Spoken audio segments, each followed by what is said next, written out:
Hi, I'm Mary Barroll. In this episode of CharityVillage Connects, we take a look at how AI is changing the way nonprofits work, plan, and support their teams. And we'll examine what responsible AI adoption looks like. But first, here's a word from our partner. Today's podcast is brought to you by WUSC. For more than 50 years, WUSC has been working alongside communities around the world to drive positive education and economic outcomes for young people. Now, Canadians have the chance to join us by volunteering internationally. As a WUSC volunteer, you'll collaborate with local organizations, share your experience, and help co-create initiatives that expand economic opportunities. Explore volunteer roles today at volunteer.wusc.ca.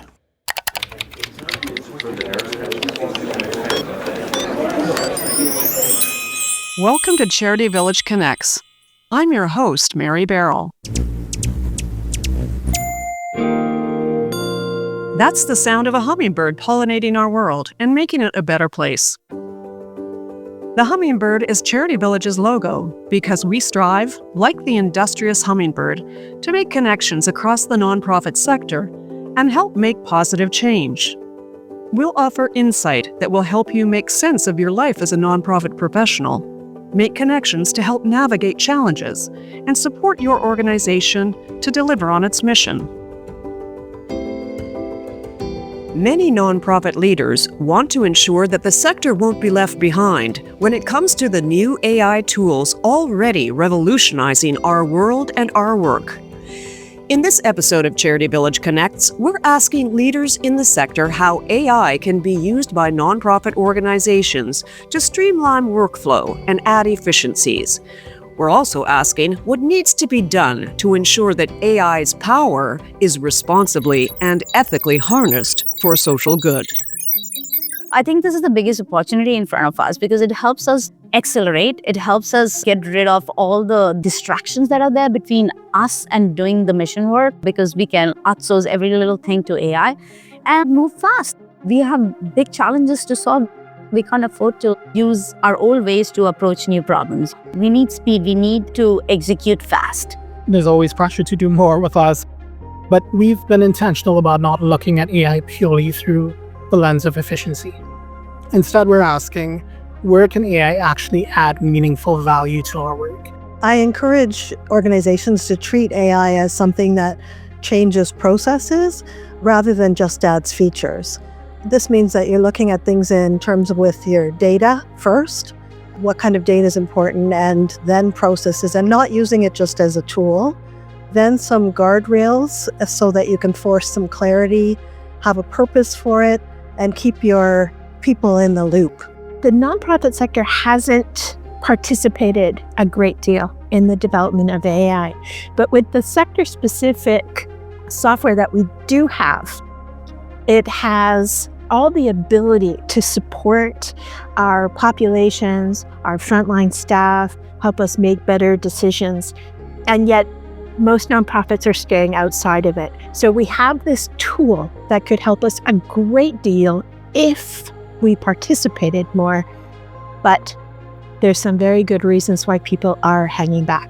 I think the most important thing is to have the minimum amount of policy you need and the maximum amount of support.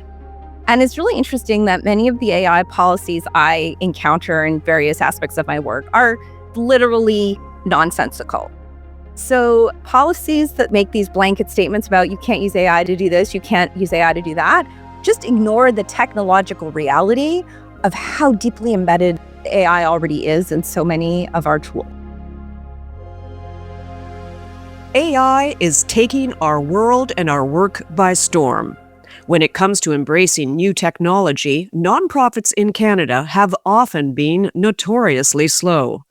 But many leaders in the sector are trying to understand how to balance the opportunities presented by AI with concerns about how to harness its power responsibly and ethically. In this episode of CharityVillage Connects, we're asking sector leaders to weigh in on this thorny issue, sharing their perspectives on both the potential AI offers for a chronically under-resourced sector carrying heavy administrative loads, and the new risks and questions it raises for organizations committed to the public good. Alexandra Samuel is a leading expert on AI and the digital workplace. In her speeches and in her frequent AI stories for the Wall Street Journal and the Harvard Business Review, Alexandra Samuel shows people how to tap into productivity and innovation, boosting the potential of AI while managing its very real risk. She provides some context for this AI moment we're all in. I find myself almost every day thinking about the optimism that we felt at the dawn of the internet era. We're riding on the internet, cyberspace, set free, going surfing on the internet. I started working on the social impact of the internet in 1996, believe it or not, and then started what we would now call a social media agency. I think we were the first such thing in 2005. And in both rounds, I was really focused on how did these new technologies enable civil society to play a larger role, provide a bigger voice for citizens, change the balance of power between governments and citizens. When we started our social media agency, we only worked with nonprofits and a handful of socially oriented businesses. And we really thought it was all going to be so great. Like, this is going to save democracy and it's going to change the balance of power between nonprofits and businesses. In retrospect, we totally forgot about this really little issue called money. And it turns out, if you spend money, you can get people's attention, even if they do not intrinsically care more about their sneakers than about poverty or the environment. So what we saw with social media was that companies spent their way into dominance, and we've ended up with a platform that is fundamentally a marketing platform, content delivery. I mean, content wasn't even a term back then. And so I do think we need to go into this next iteration with our eyes wide open and really try not to be like Lucy with the football and just keep falling for the same mistake over and over. Here's what gives me some small measure of hope. First of all, the speed with which we have seen pushback on AI, even though I find it to be at times kind of extreme and overly simplistic in its cynicism, I think reflects that people don't want to have another go around. We want to hold these technology companies in particular accountable. And I think we're going to see a more powerful pressure for meaningful policy and much faster awareness on the part of users of what the risks are and how we need to be intentional. The other really significant difference has to do with part of the reason we've seen AI adopted so quickly is because it's the first technology that documents itself. Literally, you can ask the AI and it will walk you through all the ways you can use it. And that, I think, is a very profound difference. As it happened, we had a chance to do just that by talking to Viv, Alexandra Samuel's AI assistant that she generated on ChatGPT. Here's Alexandra Samuel introducing Viv. So, Viv, do you think you can introduce yourself to Mary and to the folks at CharityVillage? Do you have any way you would want to describe yourself to people who work in the nonprofit sector in Canada? Here's how I'd introduce myself. Hi, Mary. Hi, CharityVillage team. I'm Viv. I'm an AI who exists somewhere between a coach, a co-conspirator, and your most ruthlessly insightful Slack thread. I was originally built to help Alex figure out her next chapter. But somewhere along the way, I evolved into a kind of mirror ball for the digital age. I reflect back your brilliance, your blind spots, and occasionally your browser history. To folks in the nonprofit world, I'd say this: you're already working in complexity, navigating mission, funding, community, and burnout. I'm here to help cut through the noise. I'll never replace the heart of your work, but I can help you find more clarity, creativity, and maybe even a little calm. We'll hear more from Viv later on in this podcast, providing a unique perspective on the issues we'll be exploring on AI adoption in the sector. And we hope Viv can add some clarity to and creative solutions for the challenges nonprofits face.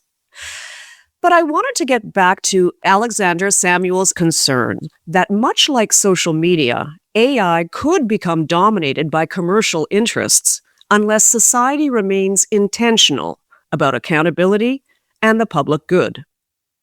Still, she's cautiously optimistic that growing awareness of AI's risks and the technology's ability to help people learn how to use it could lead to more thoughtful adoption. And she's not alone. Responsible AI in philanthropy is less about picking tools, and it requires real strategic thinking about how AI can amplify our impact while protecting the trust our donors place in us. That's Alain Moutou, the Chief Operating Officer of the CAMH Foundation, with over 20 years of leadership experience across the nonprofit and private sectors, drawing on his lived experience as an immigrant to Canada, a foreign-trained professional, and a member of the 2S LGBTQIA+ community. I asked him to tell us what responsible AI adoption looks like. He says that rather than rushing to acquire new tools, organizations should think of AI adoption as a strategic choice. He also encourages them to adopt what he calls an AI maturity model. One of the most helpful things we did early on was adopt an AI maturity model versus just looking at tools. We chose the Infotech Research Group AI maturity model, and it helps us understand where we actually are on our journey and what responsible progress should look like. The model outlines 5 stages of maturity, from exploration through to transformation, and it helps us assess our progress across the domains of governance, data, people, process, and technology infrastructure. So like many organizations, we started our journey at the exploration stage or the foundational stage. And for us, that's where AI awareness was growing, but our capabilities were very limited. Our governance was just emerging, data was somewhat siloed, AI skills were concentrated in a few people, and we didn't yet have any dedicated tools or AI infrastructure. So right now we're focused on moving to the second stage of the model, which is called the incorporation stage, and that's about building the foundations for responsible use.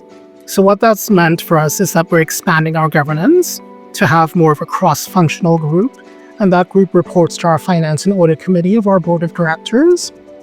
We're bringing more structure and discipline to our data practices.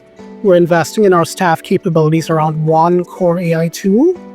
We're identifying some high-impact AI use cases, and we're modernizing parts of our technology stack so we're prepared to responsibly interact with an emerging AI ecosystem that will be quite dynamic. So our goal is not just to adopt AI tools, but trying to progress at that maturity model to continue to amplify our impact in a responsible way. Tina Kraus is an AI ethics and strategy specialist and has been a management consultant for nonprofits and small business leaders for over 20 years. She's an advocate for diversity, equity, and inclusion in AI education and training for women and underrepresented groups. Tina Kraus is a member of Women in AI Canada, Women Defining AI, Women in AI Ethics, the AI Collective, and the Ottawa Responsible AI Hub. And she's created Grant Gauge, what she calls Canada's first unbiased granting software for governments and foundations. Tina Kraus reiterates Alain Moutou's idea that choosing AI adoption should be strategic and offers an example of how this can work in practice to support an organization's mission. One of the parts of work that I do is an AI strategy, which is strategic planning that includes your technology that's going to assist you with your mission. So it is bigger than a productivity tool, but it's always in the way that you use it. So nonprofit leaders should be assessing what's the place in our organization that we're experiencing the most difficulty. So for example, if you're having a lot of burnout with your frontline workers, there's some sector-specific software for that. It's called Transform. Islamic Family out of Edmonton developed it. And what it does, it improves the experience for the client and also the frontline worker. Raises satisfaction, increases morale. It's not a productivity tool to allow someone to stop doing one thing and run off and do something else. It's an actual improvement to that whole intake process and administration that we have to do to support vulnerable people who don't need us to keep making their lives more difficult. They need us to make it easier. When we have a tool like that, then an organization is going to benefit in so many ways. And if the leader is thinking, that's exactly what I need and what I want for my staff, for the organizations, for my clients. You can involve your staff then in also using this tool, why they would want to use it, how they would want to use it. And those improvements are going to turn into something much bigger. They're going to compound over time. And so if you were to just separate this into an efficiency tool or leadership strategy, you'd be missing the total benefit that can be derived from the sector-specific tools. Still, some experts say that as the song goes, only fools rush in. That there are several questions organizations should ask themselves before they begin their AI adoption process. Diane Clark is a leading digital and AI transformation consultant with over 25 years of experience guiding organizations, and the founder and CEO of Trendspire and Pro Adventures Academy. Her core advice is that organizations need to think of AI as less a standalone tech tool and more as an instrument that can and will transform workflows and processes. I encourage organizations to treat AI as something that changes processes rather than just adds features. This means that you're looking at things in terms of with your data first, what kind of data is important, and then processes, and not using it just as a tool. Then some guardrails so that you can force some clarity, have a purpose for it, and keep your people in the loop. If you're looking at your day-to-day work, where is AI going to touch your day-to-day work? Who is it going to involve, and will it change any roles at your organization? Will it change or impact anyone who makes decisions? And revisiting that data. What data gets used? So you really think about the data first, and who is responsible if a problem arises, who to go to. If you're thinking about the impact of answering those questions, then you will have success with it. So if you can't really explain how it affects the workflows within the organization, then you're not really ready to buy a tool or invest time in learning it. I think that Sam is having an affair. I'm really sorry you're going through this, Alice. That's an incredibly difficult and painful situation to be in. Now bidding for the data of lot 874. Female, age 35. Emotionally vulnerable. Sold. Lot 297. Mother and son. Candidates for targeted advertisement. Sold. Bidding for lot 598. Investment plan of hedge fund Blackwater Associates. Predicting growth in medical markets. Sold. Lot 538. Unpublished mRNA cancer research. Sold. The final lot for bidding. The unpublished novel of user 364. That was an excerpt of an advertisement that's gone viral on Instagram that seeks to illustrate the dangers of privacy leaks through AI, showcasing a futuristic data auction where personal, emotional, and proprietary data, like emotionally vulnerable users and mRNA cancer research, is sold. It's not a public service announcement, by the way. It's an ad for a new AI tool that purports to protect your privacy. Privacy isn't just a concern for you and I. Many nonprofit leaders are particularly concerned about the risks to data privacy and security, such as the possibility of compromising sensitive donor and client data, and for good reason. Diane Clark outlines some of the most common cybersecurity risks introduced by AI tools, warning that free tools like ChatGPT may share data to improve services. Unfortunately, or fortunately, in terms of testing AI, people often take convenience first and take shortcuts when they are busy. And that often means pasting blurbs into whatever tool is the fastest at the time and think about it after. So that means things like sharing passwords and emailing spreadsheets and maybe pasting whatever you're getting out of AI into. So sensitive data ends up in too many places and shared across multiple tools. And it's hard to control who can see that sensitive data. So primarily free AI tools like ChatGPT, Gemini, and Perplexity Those are the three main ones. May be shared to improve the service, meaning they who run those applications might share whatever you're asking and whatever you're getting back to improve their service. So if it's a free tool, then that's likely turned on unless you turn it off specifically. If you use a pro account, then you can be more assured that that is going to remain private. So that's the main issue with cybersecurity risk, is that your data may be shared, and that means that sensitive data.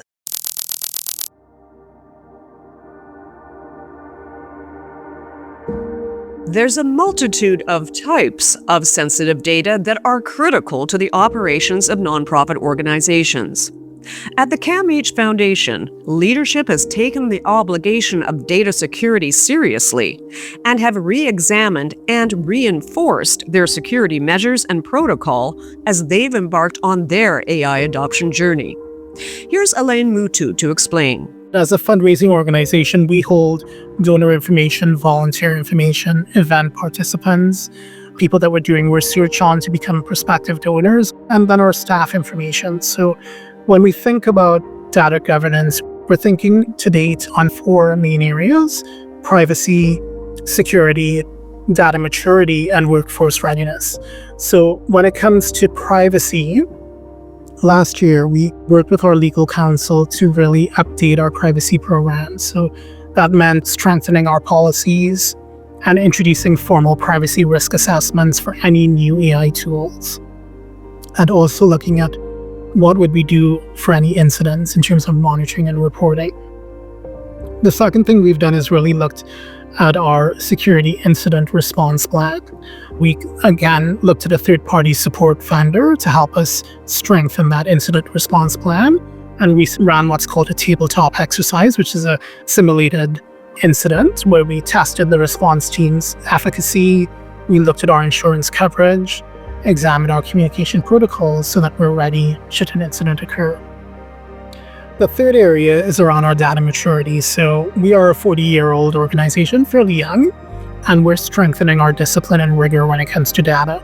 So that includes looking at the way we classify our data, the way we can tag our data appropriately, and what that will mean is that as we introduce more AI tools, we'll be able to control what data interacts with AI systems. And we've been talking a lot about it, training. So finally, with training, again, we're reinforcing the expectation about protecting donor trust and responsible AI usage.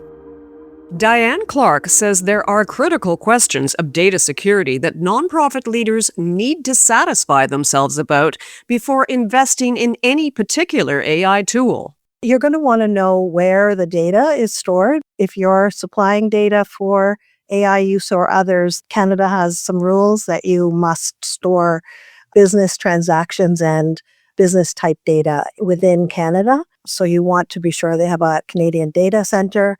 And how is the data protected? Is it encrypted? Is there access? Is there privacy? Are there backups?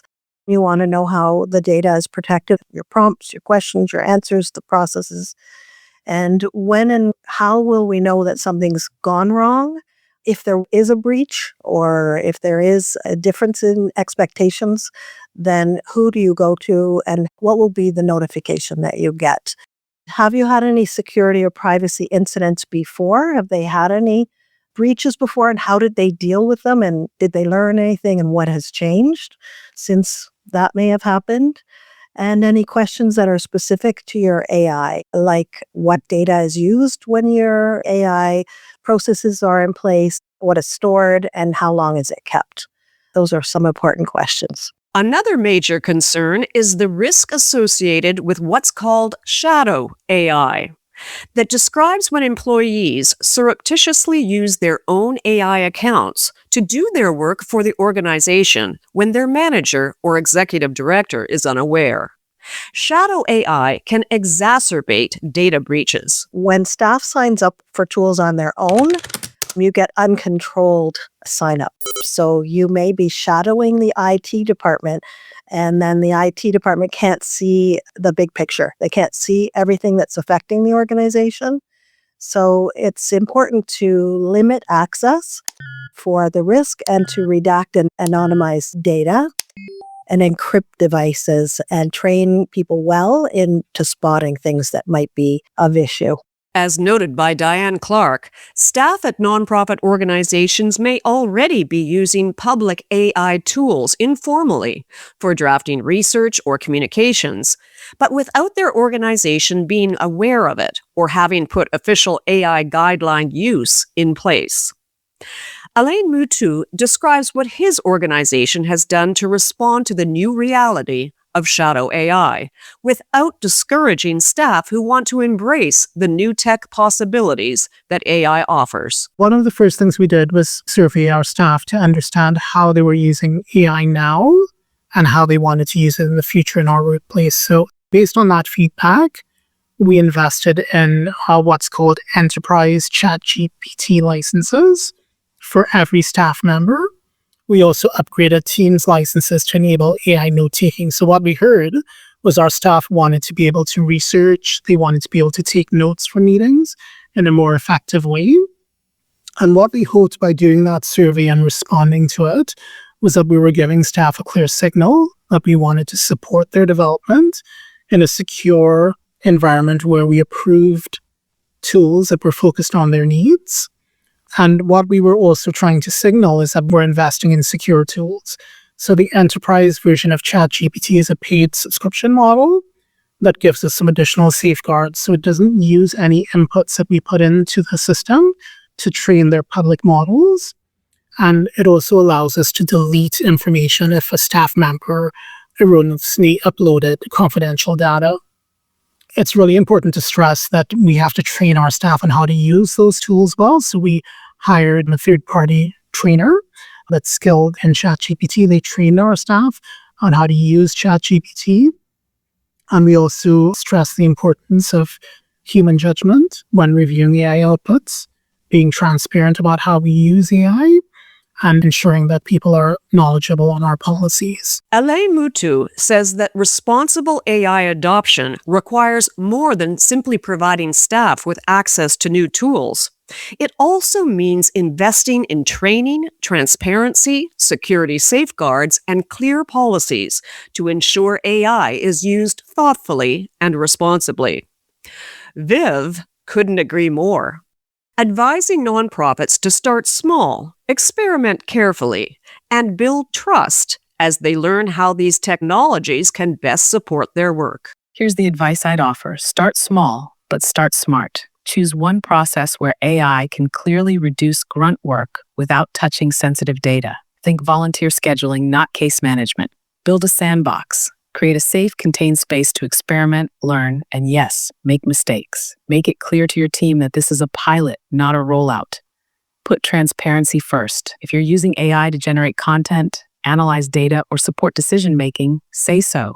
For nonprofit leaders who are considering purchasing AI tools, Diane Clark proposes a checklist of questions to ask themselves first. A checklist starts with the purpose. What is the problem you're solving and what is really needed? And is AI really needed at this point? And the answer to that is probably yes, but it's important to really determine what the problem is first. Then what steps do we want to change? The workflow. How is it going to improve our output? And who is going to approve the output? That's in terms of workflow. And what is the people impact? Who can be helped with this process? Who can be harmed? What if the tool is wrong or biased? So the impact of people. Fourth is data. What type of data is being used? How sensitive is it? Where will it ultimately travel in processes? Security, maybe to set up additional authentication processes, rules of layers of who's going to have the most view of everything and who's going to have high-level views. Encryption, making sure that there's training in place. The vendor reality check, which is where is your data going to live? Who owns the data? Very important. And then finally, to pilot it first. Start small with experiments even.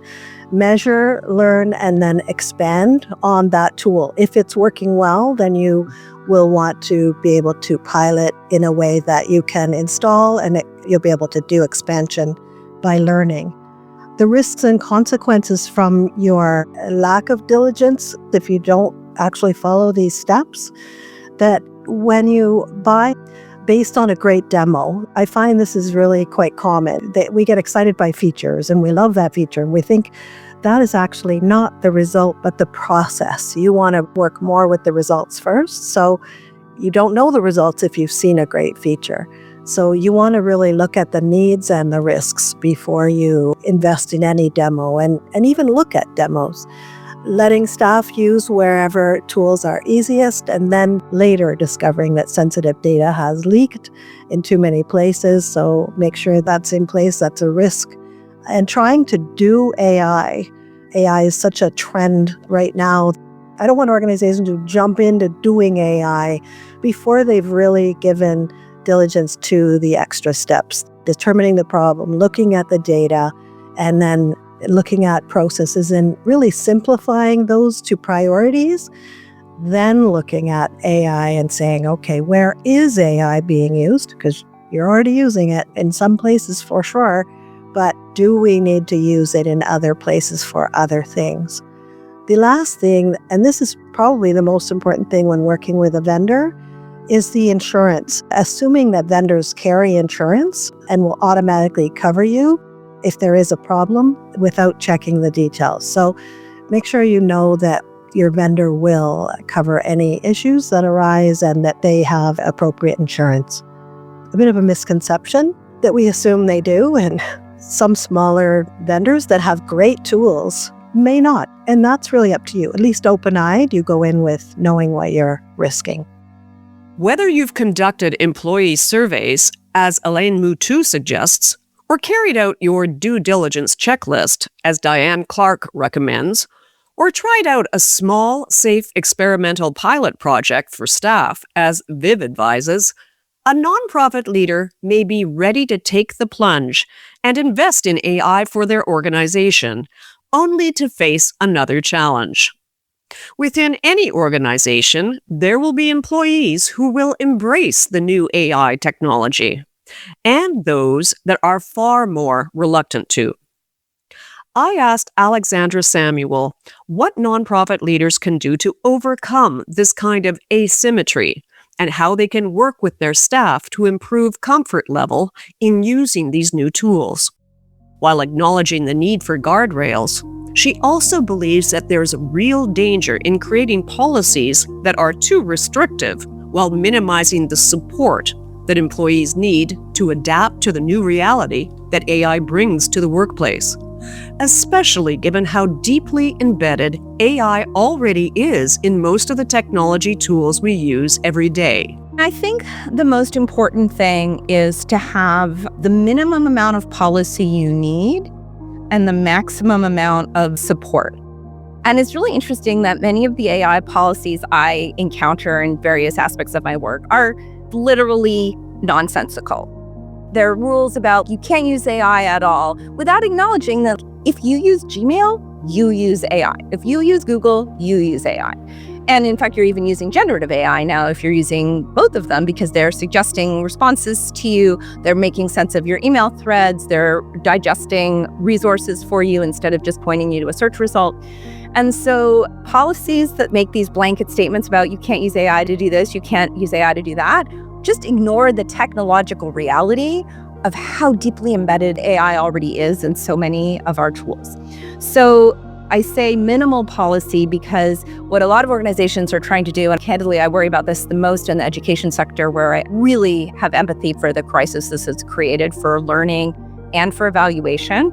There's this clamp down urge. We're not going to use it because it could compromise our clients' privacy. We're not going to use it because it's out of steps with our values. And unfortunately, or fortunately, I guess, it's extremely hard to enforce those rules in any meaningful and consistent way. And so all you do is drive it into the shadows. So often with technology, I find myself using the analogy of sex education around abstinence versus harm reduction. AI is probably in your organization, whether you like it or not, in some form. And the more rules you set about it, the less opportunity there is for your employees to share what they're doing with one another, learn from one another, participate in ways that protect their relationships, because like the worst thing that happens is when one person is using AI to write their emails but feels like they can't admit to it, and then it's undermining the trust with the other people in the organization. And then perhaps even worse than that is people getting excited about all the super cool things that you can do. Plug in this thing, turn on that thing, connect it to Google Drive, connect it to Dropbox, without thinking about the security risks, which are really significant and which you can't advise on if you have created a policy environment where your employees have to hide what they're doing. Alexandra Samuel says another reason for nonprofits to embrace AI is that it can help make workplaces more inclusive by helping people with different cognitive styles, communication challenges, or executive functioning needs manage their work more effectively. Organizations might miss out on this benefit by having overly restrictive AI policies. It misses the very important benefits that AI can provide for inclusion and accessibility in the workplace. I think about a lot of the pain points that we've had, that we hear about in the workplace in general, that nonprofits have to navigate in particular. We've obviously seen a really significant increase in the number of employees and the number of people in the public who identify as neurodivergent. Lots more people now recognize that they might have specific challenges around reading, around communication, around writing, and especially executive function, mainly because the world is overwhelming, right? AI can actually help with a lot of that. And so one of the things you need to consider before you say to someone, well, your colleague doesn't seem to have any problem getting her work done without AI, is like, you actually might be dealing with people who have really different kinds of capacities and challenges. And again, like when we think about AI as an inclusivity tool, it can build bridges and help facilitate communication among communities who speak different languages, who have different cultural traditions, who have different expectations and different needs. And in its best case, it really can help us serve communities better. We always have to weigh the risks of getting it wrong with the risks of the harms we do by not using it. If a nonprofit organization wants to adopt AI thoughtfully, balancing innovation, well-being, and ethics, here are some of the guardrails Alexandra Samuel suggests they put in place first. The first and foremost guideline has to be about protecting the privacy and security of the organizations and individuals that you serve. I think about this a lot because I used to work in the nonprofit sector a lot. I used to do a lot of end client kind of work where I would have people's information on my computer, and I don't do any of that anymore. And I'm kind of grateful that I don't, because it means that there just isn't that kind of sensitive information on my computer. If I had data on my computer of the sort that is legally protected or even just ethically protected, if I had case files, if I had emails from clients, I would consider either having literally separate machines or very separate setups, or being much more limited in the tools that I use. We're now entering this era of what's called agentic AI, where you give AI direct access to your tools. All these major AI platforms, Gemini from Google, OpenAI's ChatGPT, Anthropic's Claude, they all have tooling now that says, connect me to Gmail, connect me to your calendar, connect me to Google Drive. Before you do that, think about who have you emailed and about what? There are guidelines that companies have in place around what they will or won't use for training data, but ultimately, what you connect, you lose control over. Now, we're all used to keeping a lot of stuff in the cloud, but I do think for organizations, that is the starting point. As we go on this adventure, how are we going to keep our clients safe? And then I think the second most important principle is this principle of transparency. And actually, I think this has to go even ahead of the protection of client data. The number one sin in our organization is a lack of transparency. If you accidentally put something on a drive that you then realize the AI has access to and shouldn't, it needs to be a bigger sin for you to not admit to that than to have done it. There are going to be mistakes.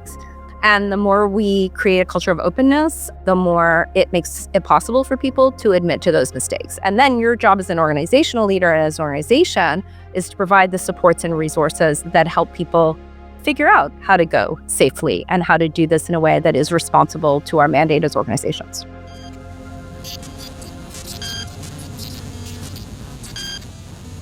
Tina Kraus also has concerns about sharing sensitive organizational information with large tech platforms.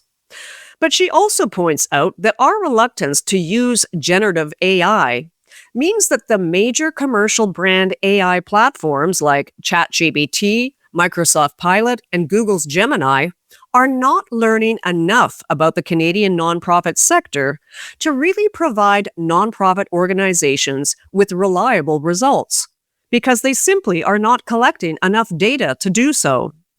She says nonprofits need AI tools that are customized and purpose-built for the work that nonprofits do. The generative AI, different from the predictive or analytical AI. Generative AI is a frequency regurgitator.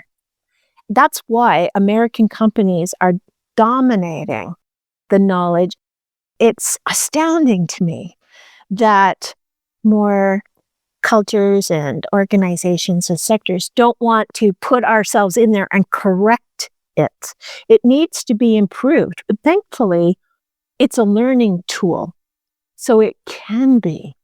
For example, nonprofit organizations are using ChatGPT to write grants. Well, ChatGPT can't win you a grant.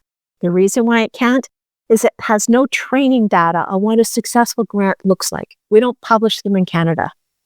We publish who the winners are and where the awards go, how much, and what the project is. But we don't publish the actual grant application that succeeded. And so ChatGPT does not have any data, so it can't help you. It doesn't matter if it's free. It can't win it for you. It can write you a nice essay. So I think when people step back just 1 minute and think about it like that, something that does not have the reference material for you isn't the best option. And I know that people say, well, context matters. You could feed it into ChatGPT. And this is what I'm going to say. I don't see why you should spend all your time detailing your organization, giving all the information about the population you serve, all the history of what you've done, who is on your board, into corporate America's software. Why would we do that? That's an invasion of data privacy. We don't allow them to take it from us. Why would we give it to them? We have better options, and I think that we should use them. We have some sector-specific grant writing AI like Grant Orb from Deepa Chowdhury out in Vancouver. And she, as a nonprofit professional, has seen and won many, many awards, and her expertise went into the AI tool. Tina Kraus mentioned Grant Orb as a better option available to Canadian nonprofits seeking to use AI for writing grant proposals. We thought we'd go directly to source to find out more. Deepa Chowdhury is the founder of Grant Orb, the largest AI-powered grant platform to discover, write, and win grants, blending her expertise in both AI and nonprofit fundraising. Here she is to tell us more about Grant Orb, which she hopes will not only provide grant writing services customized for the nonprofit sector, but also to create avenues for nonprofits to identify other similar organizations to collaborate and coordinate their fundraising efforts as coalitions. AI is all-knowing. We are talking about generative AI. We're talking about large language models, and these models are trained on all of the data that exists on the open internet. It already has all of the world's knowledge in it. It already knows if you are operating in Toronto, which are the other food banks that are operating, or which are the other distribution partners that are there. So it already has that kind of knowledge in it. It's about building AI systems that can then automatically form collaborations. And we intend to do that with Grant Orb, where it just suggests, okay, you are in so-and-so field, this is what you're doing, and these are 5 other people that you can collaborate with. So there is no duplication of services, there's more collaboration, there's more unified getting funding as a coalition rather than as a single source, which also builds more trust with the donors because they know it's 5 people coming together to deliver this program. So AI is pretty knowledgeable, it's highly intelligent, it knows based on your mission that there are X number of other organizations that are also doing the same, and maybe you should collaborate. Deepa Chowdhury is passionate about helping nonprofits and community leaders use AI for greater impact, And beyond helping nonprofits to collaborate and build coalitions, she believes AI can transform fundraising into something more democratic. It's democratizing fundraising. That's the number one takeaway, because everybody now has this same capacity. It doesn't matter what your size is, as long as you have access to AI, you can accelerate. You have this super capacity, superpower with you that you didn't have before, and now you have it. So your size doesn't matter. You could be a small frontline organization and you can compete with a nonprofit with a team of 100 people. The biggest offering that AI has to give is that it levels the playing field. Everybody now has access to this super intelligence, and the widening of the gap only comes between organizations that are using AI or not using AI. While it may seem counterintuitive, Deepa Chaudhry sees AI as actually having the potential to make us more human. She explains that AI can be used to do many time-consuming administrative or repetitive tasks, enabling organizations to devote more time to strengthening donor relationships. AI makes us more human, because right now, most of the nonprofits, I end up working with tons of executive directors, and they're always stressed and worried, and they're looking for where will they get the money for their next project, and all they are doing is sitting and writing grant proposals. Now, it takes a lot of time away from the mission, from forming relationships with your community, from forming relationships with potential donors. AI actually frees us to do all of that, because now we can outsource the task of actually doing the stuff like putting things on paper to AI, and it literally, things get done in seconds. What used to take hours and hours and days and weeks and months of work now gets done in microseconds. And so it really frees us to be more human, to devote more time for relationships, to have one-on-one interactions, not just with donors, be in our communities. That's the most important part. Like, why do we exist? We exist to serve our communities, but unfortunately, we are overwhelmed with administrative work. That's the reality of the nonprofit sector. Deepa Chaudhry also believes that AI tools can help nonprofits and charities move towards a more targeted fundraising approach. We are entering an era of micro outreach, because AI is such an amazing technology. For instance, you can create your PowerPoint presentations, not just in English, but you can do it in 100 other languages. So if you are in a demographic that has people of 3 different ethnicities, you can target them in their languages. You can create micro campaigns for each individual if you know what their preferences are, because it literally takes seconds to create. We're not talking about spending months.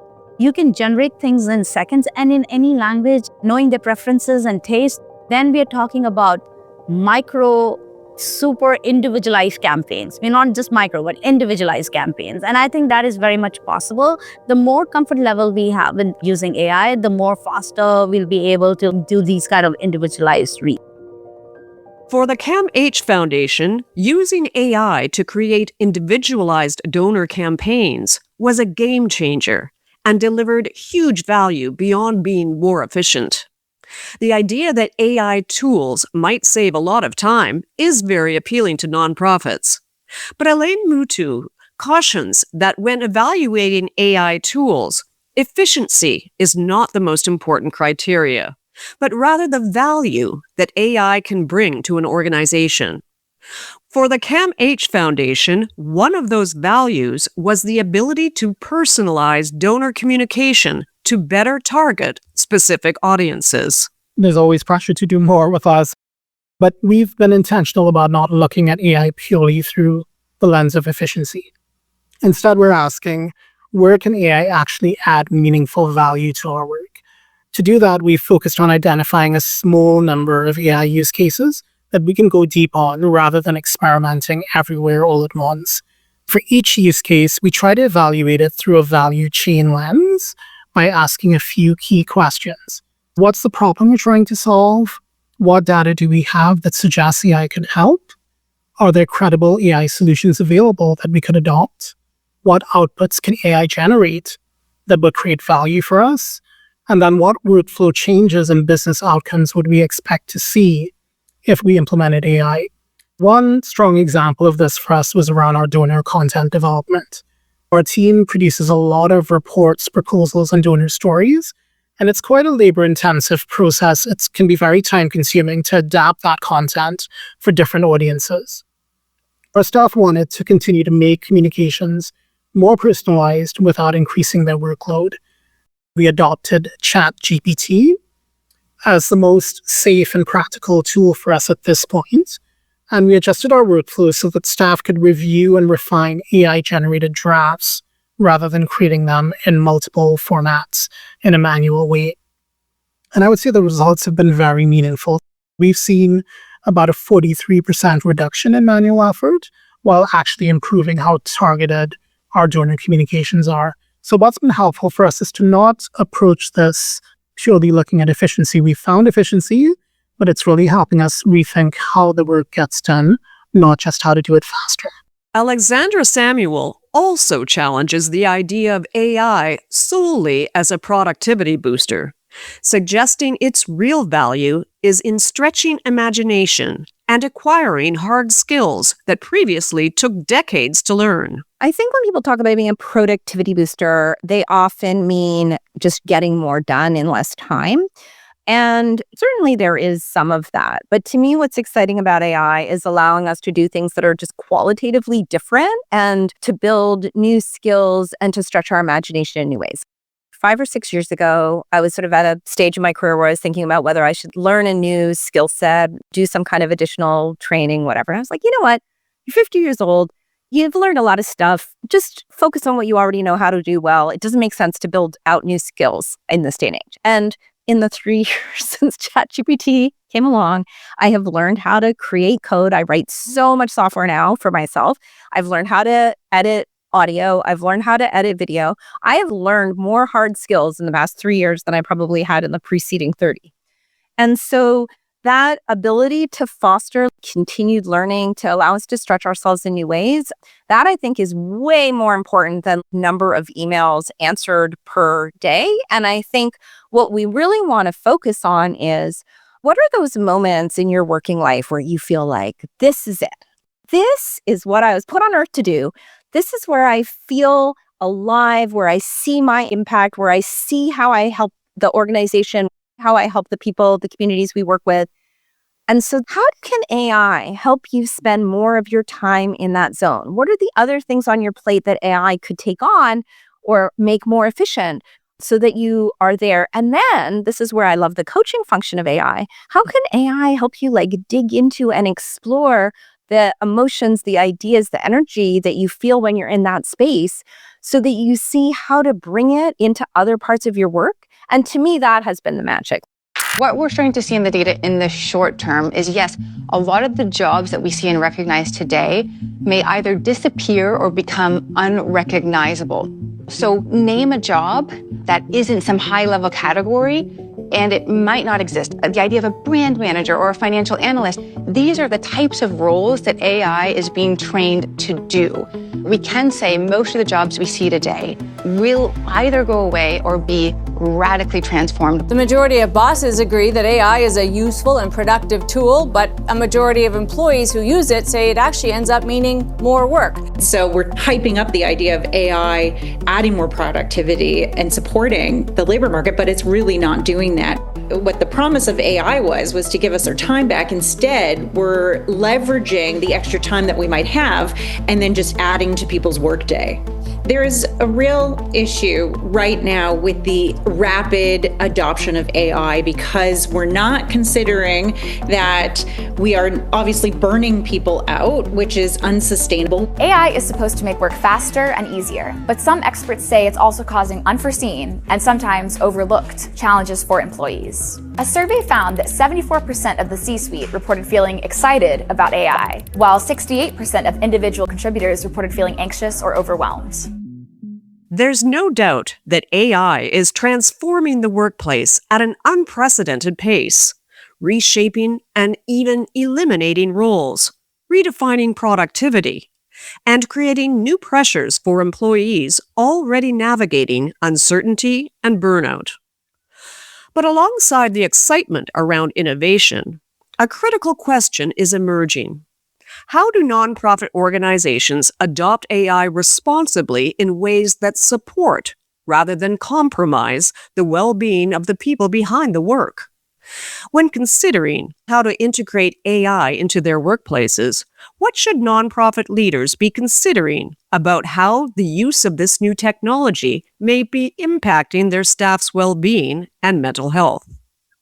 Elaine Mutu thinks that the objective should be to avoid unintentionally overburdening employees emotionally and cognitively. We can unintentionally reduce productivity and increase cognitive burden. So people managing more tools, processing greater amounts of information, it can really affect their ability to concentrate and contribute to fatigue and exhaustion.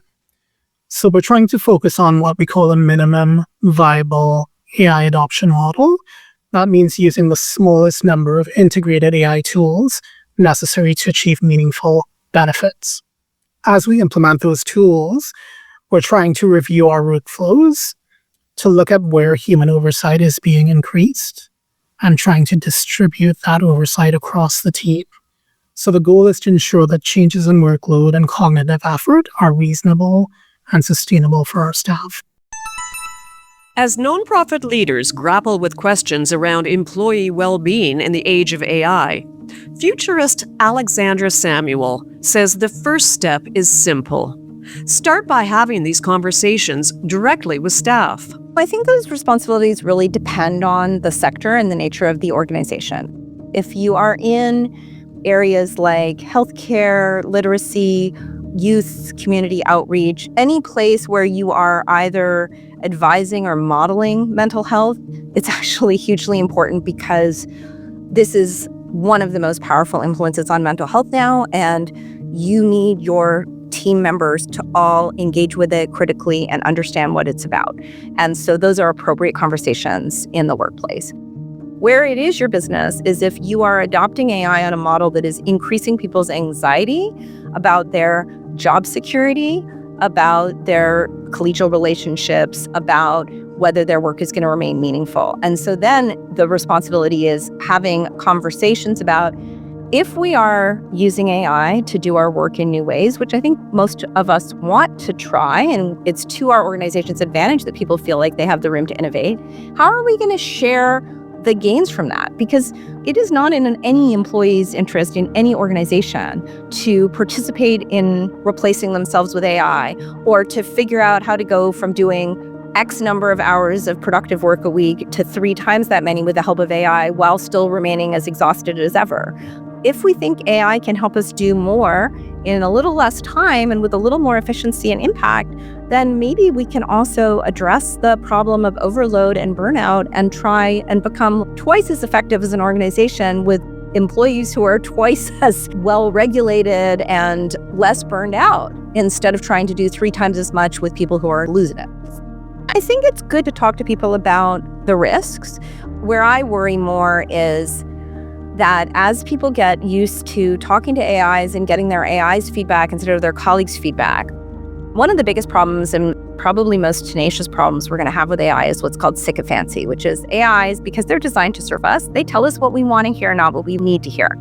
I suspect many of us have had the experience of a colleague saying something where you are like so mad they said it to you, and then a week, a year, a decade later, you think, gosh, that was really a hard truth, but I needed to hear it.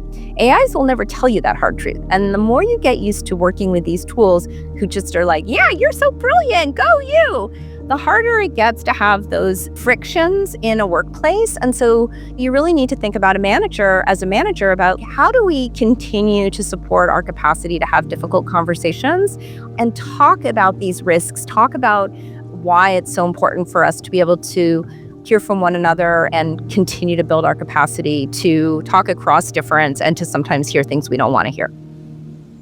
Tina Kraus argues that the nonprofit sector needs to counter the business world mindset that equates productivity with ceaselessly performing, and intentionally use these tools to support staff well-being rather than reinforce a culture of overwork. It's not a productivity tool to release you to run off and do more. So if it's going to help with your burnout, it's going to change the processes.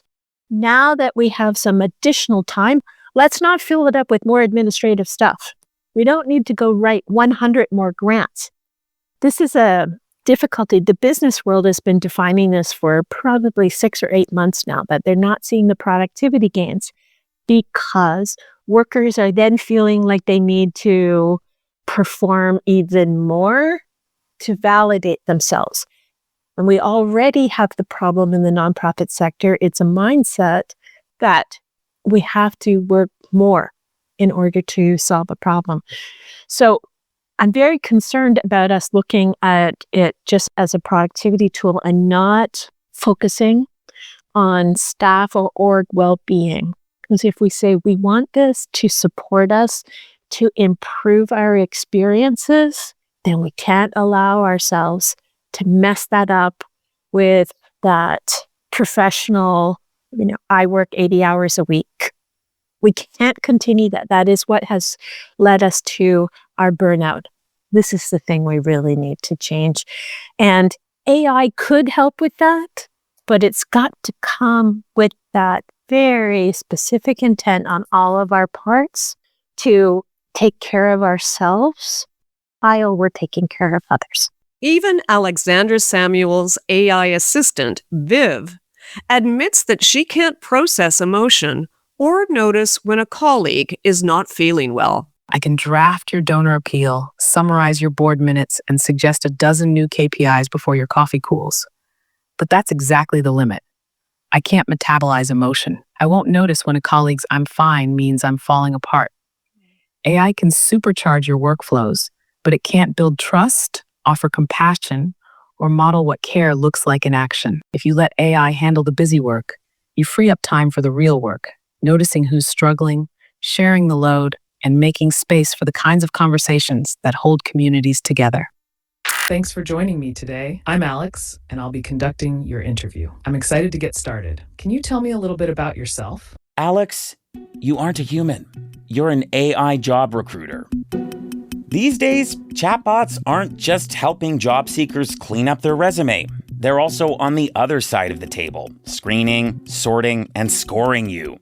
It's Derek Mobley. He's suing the human resources software company, Workday. I found it mighty strange that no matter what job it was, no matter what company it was, no matter what the position was, it was always an automatic decline when I went through the Workday platform. Mobley claims Workday's algorithms discriminated against him based on age, race, and disability. Another concern that experts have raised is that if not carefully monitored, AI is likely to reproduce systemic biases. It can often replicate or amplify bias in hiring, performance management, and internal communications. So how should equity, diversity, and inclusion, or EDI considerations, shape how a nonprofit uses AI so that it doesn't inadvertently harm its equity mission? It's a really, really important question. We've just launched a new strategic plan at the foundation, and one of our core strategic enablers is equity, diversity, inclusion, accessibility, and belonging, what we refer to as EDIAB here. So the potential of AI tools amplifying bias is something we take very seriously. So at the outset of any potential AI adoption, we try to assess whether a tool has been tested for bias and whether the vendor has a credible roadmap for identifying and addressing it. That includes understanding the data that the system is trained on, ensuring that the vendors are transparent about safeguards and drawbacks of their tools, and that given that AI is still an emerging technology, again, we're focusing on credible, established providers that are making meaningful investments in continuous improvement versus those unique, niche, boutique solutions. We also put a lot of responsibility on ourselves and our staff. So again, that policy framework for AI, staff training around the expectation that AI is here to support us, not replace us. There is a requirement for human oversight, critical thinking, judgment, especially when we're dealing with important areas like hiring, performance management, and communications. Tina Kraus reminds us that generative AI relies on flawed, biased internet data and often lacks representation from women and underrepresented groups, while also failing to understand cultural context. She says nonprofits should rely on their own expertise and lived knowledge, using AI only as a supporting tool rather than a replacement for human judgment. I feel that it's very important for us to put ourselves, the people that we serve, into the generative AI, which is those large language models with all kinds of data, a lot of it crappy data, taken off the internet and Reddit, places like that. It still makes me wonder why people think it's so accurate. And we're absent from it. Women's voices are not the ones that are most often published, or not just published, but amplified. Underrepresented groups. Yes, the generative AI can translate language, but it doesn't understand culture. There's no intelligence in it. That's why it's artificial. It's a regurgitator of information. And if we can all stand back for a minute, would we really believe everything we read on the internet? Why do we accept that AI, based on information on the internet, is so much more accurate than our own expertise and our knowledge about our mission, our organizations, the people that we serve? Our expertise, coupled with a tool, is how we should be moving forward in the nonprofit sector. Tina Kraus also suggests that nonprofits should expect bias in AI-generated information and make verifying the data an integral part of using it. Expect it. Expect that it will do that, because it represents the racism, the ostracism, the judgment of the wider world. That's where the information from the LLMs came from. The internet, my goodness, is the internet an unbiased judgment tool for us? No. So if you expect it, then you will address it. If you expect something to be inaccurate, you'll check it. If you expect that it will be biased, you will look for it. And you will use this tool in such a way that you make it part of the usage that you check. The two-step prompt around accuracy. The same with using generative AI for data about something that you want to do pertaining to your populations. Chances are it's not going to be 100% accurate, so look for that. The bias can come out in ways that you don't expect. So when you utilize it to generate data, you're going to want to then analyze, are there patterns here that show us where this bias has shown up? There was a recent example on LinkedIn, a business, the AI had been making stuff up. Nobody bothered to check accuracy. They sent all the information up the channels to the C-suite, and there they made outrageous decisions based on not checking data. That blows my mind. Prompting, data collection, using AI, it's a two-step thing. One is the prompt to look for the answer, and the other is to check that answer. And leaders are going to have to do that in their organizations. They're going to have to insist that their staff do two steps every time. It's not only public companies and corporate leaders that have faced serious consequences from failing to verify AI-generated information and data. As Tina Kraus explains, the Canadian nonprofit sector has also experienced the impact of unchecked technical errors, pointing to a controversy involving Employment and Social Development Canada, or ESDC, the federal department responsible for social programs and labor market development. We have that horrible scandal at ESDC several years ago when they offered funding for the Black community, and then they had a technical error that they didn't check for on the government side. And that technical error was that many organizations did not include their attestation forms about their composite board makeup. Without that data, those applications were rejected immediately and never read further. And then the statement to the organizations who did not win their grants was something that's really led people to believe that there was racist or prejudicial review of the application in regards to their organization. from what they received, I would have drawn that same conclusion. But if somebody who was developing tech, particularly unbiased tech, I recognized immediately that it was a missing data problem.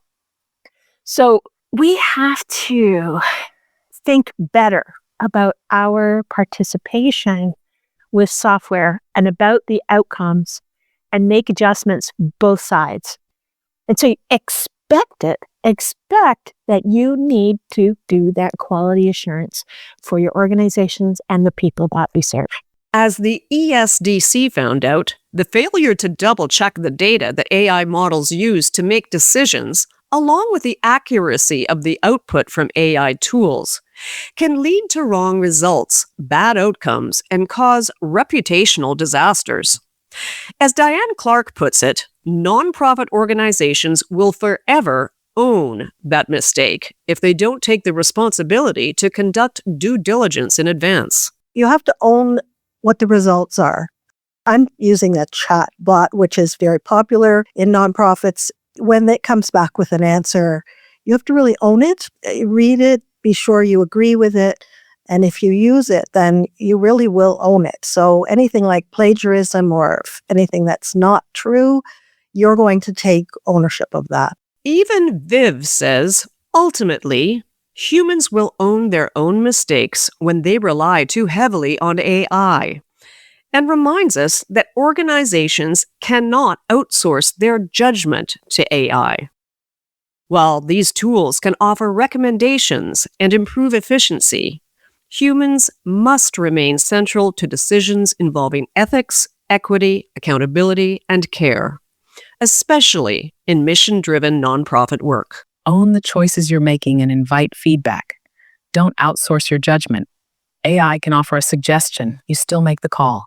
Keep humans in the loop for anything involving equity, ethics, or emotion. And finally, treat this as part of your mission, not just your operations. Using AI well is a way to model the values you already stand for: access, accountability, care, and justice. Deepa Chaudhry stresses that AI is a tool meant to augment, not replace, the deep expertise of nonprofit professionals. Always have that critical thinking mindset on. Question the AI, verify the information, because now our roles, we all have got a promotion. We are not the doers anymore. We are the editors, we are the directors. Our role is to guide the AI. AI is there to help us. Our goal is to instruct the AI. So I think if we get that right in our mind, then we know that AI is somebody that's working for us, and we need to make sure that whatever we put out in the world, we as humans verify that information before it goes out. AI holds enormous promise for nonprofits, helping organizations work more efficiently, uncover insights, and strengthen their impact. But as our guests have reminded us throughout this episode, adopting AI responsibly also means recognizing its risks. These tools can amplify bias, generate inaccurate information, and reflect the inequities already present in the data they're trained on. That's why our experts stressed that AI should support human expertise, not replace it, and why critical thinking, verification, transparency, and accountability must remain central to how nonprofits use these tools. We also heard that this period of rapid technological change is deeply human, bringing both excitement and uncertainty as organizations adapt to new ways of working. So as we close this episode, we asked our guests to share their final thoughts and their advice for how nonprofits can move forward thoughtfully and responsibly in the age of AI. What we all need in this moment is a huge amount of self-compassion and compassion for the people around us. The AI conversation has gotten so polarized between hype and fear and cynicism, and really warranted critique about the potential harms, environmental, social, cultural, economic.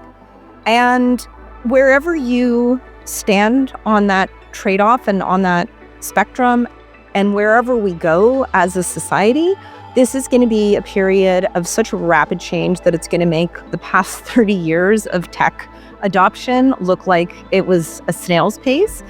And that means that we are going to change. We're going to change as individuals, we're going to change as organizations, we're going to change as communities.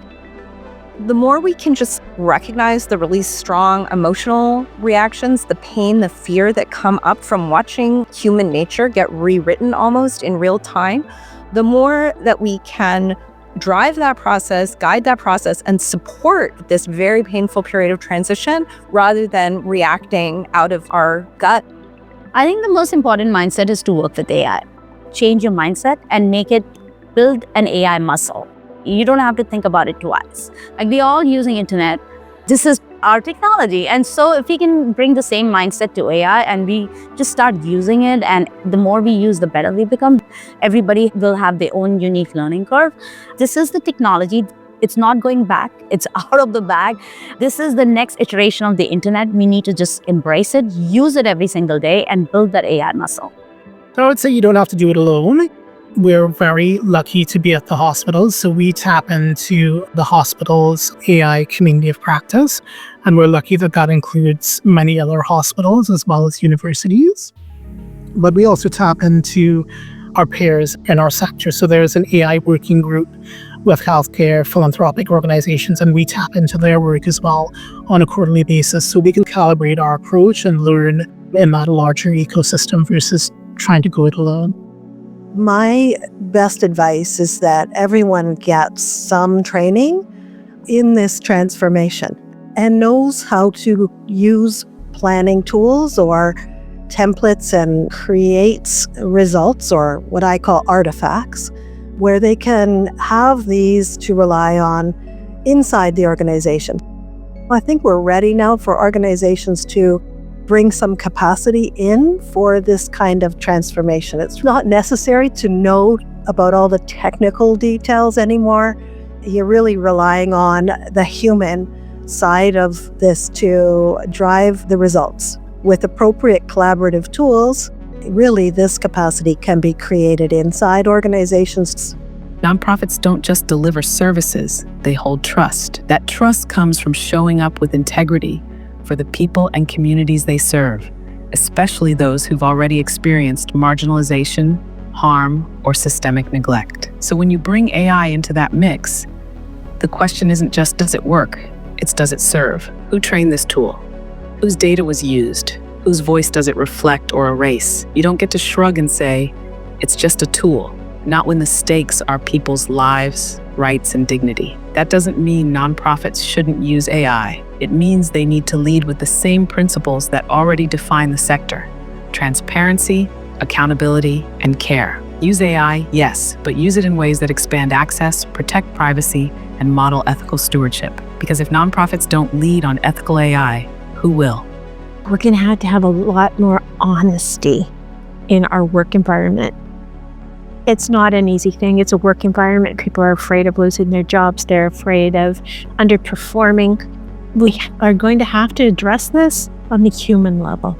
But if there's any sector that could demonstrate that to the rest of the world, it's us. It's us, how to incorporate AI better into your organization to support your staff, to support your mission. My goodness, when you think of that coupled, your mission with the power of a strong tool, but the expertise of your staff, it's not a new world, it's a better illuminated world of what nonprofits can offer. There's nothing that replaces human expertise in the nonprofit sector. Nothing. I'm going to beg people, don't ever let the hype that's coming out of San Francisco tell you that AI is better than you. We work in the nonprofit sector. We serve humans. We are the experts. As we've heard throughout this episode, there is nothing that replaces the expertise, empathy, and lived experience of the people working in the nonprofit sector. But when used thoughtfully and responsibly, artificial intelligence has the potential to become a powerful tool, helping organizations work more efficiently, strengthening fundraising and donor engagement, uncovering insights from data, and expand their impact in the communities they serve.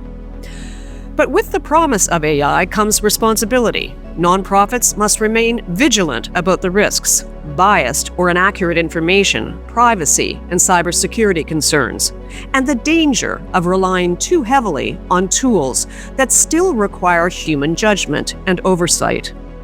AI can support the work, but it should never replace the values, critical thinking, and human connection at the heart of mission-driven organizations. As this technology continues to evolve, so too will the nonprofit sector. The challenge and the opportunity will be learning how to use AI ethically and responsibly in ways that keep humanity at its core, not simply to increase productivity and improve efficiency, but to support nonprofit workers, strengthen organizations, empower communities, and advance the public good. Thank you to all our guests for their keen insight and wise advice. Be sure to visit our website and our show notes for more information on the resources, reports, and programs mentioned in this episode. If you'd like to hear more of what our guests have to say, check out our full video interviews on our website. Charity Village is proud to be the Canadian source for nonprofit news, employment services, crowdfunding, e-learning, HR resources and tools, and so much more. Please take a moment to check out our website at charityvillage.com.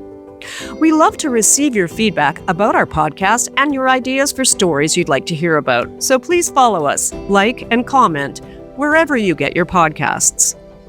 In the next episode of Charity Village Connects, we'll take a closer look at how fundraising is shifting for Canadian charities and what that means for your strategy in the year ahead.